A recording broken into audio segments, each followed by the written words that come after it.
ছদ্মবেশে দীপাকে মারতে যাওয়ার আগে দীপাকে বাঁচিয়ে নিল লাবণ্য সেনগুপ্ত। হ্যাঁ বন্ধুরা, আমরা এমনটাই দেখতে পাবো অনুরাগের ছোঁয়া ধারাবাহিকের আগামী পর্বগুলোতে। সেনগুপ্ত পরিবারের ছদ্মবেশে হাজির হয় রুডি এবং ভাবে যে ছদ্মবেশে ওই দীপা সেনগুপ্তকে আমাকে শেষ করেই ফেলতে হবে, তা না হলে আমি আর সুযোগ পাবো না। সূর্য চারপাশটা খুব ভালোভাবে দেখতে থাকে। সূর্য খুঁজতে থাকে সে কখন দীপার ক্ষতি করবে, দীপাকে মেরে ফেলবে। অপরদিকে সবকিছু দেখে মনে মনে উর্মি বলে যে আমি এই পরিবারের কত ক্ষতি করার চেষ্টা করেছি। এই বাড়ি থেকে দিদিকে আলাদা করতে চেয়েছি, দিদির সংসারটাকে ভেঙে ফেলতে চেয়েছি। ওই চারুকেও দাদার বউ বানানোর জন্য আমি উস্কে দিয়েছিলাম সবাইকে, অথচ সেই দিদি আমাকে তার রক্ত দিয়ে আজকে বাঁচিয়েছে। সত্যি আমি ভুল করেছি, এই ভুল আমি আর কখনো করতে চাই না।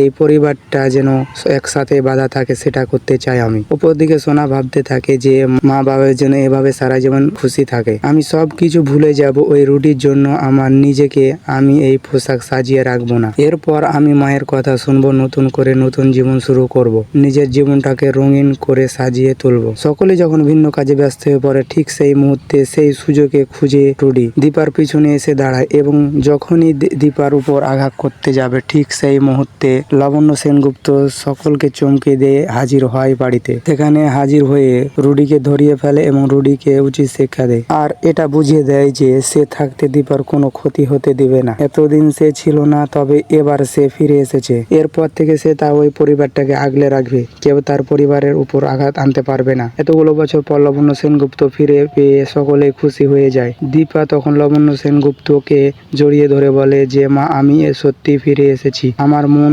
বলছে আমি ফিরে আসবো। লাবণ্য তখন দীপার মাথায় হাত বুলিয়ে বলে যে আমি এখন ফিরে এসেছি, তোমার আর কোনো ক্ষতি হতে দেব না। দীপা, তোমার ক্ষতি আর কেউ করতে পারবে না। তো বন্ধুরা, তোমরা এটাই চাও তো যেন এইভাবে ছদ্মবেশে দীপাকে মারতে এসে দীপাকে মারার আগে যেন লাবণ্য সেনগুপ্ত রুডিকে ধরে ফেলে? কমেন্ট করে জানাও। আর আমাদের চ্যানেলে নতুন হয়ে থাকলে চ্যানেলটি সাবস্ক্রাইব করে দিবেন। ধন্যবাদ।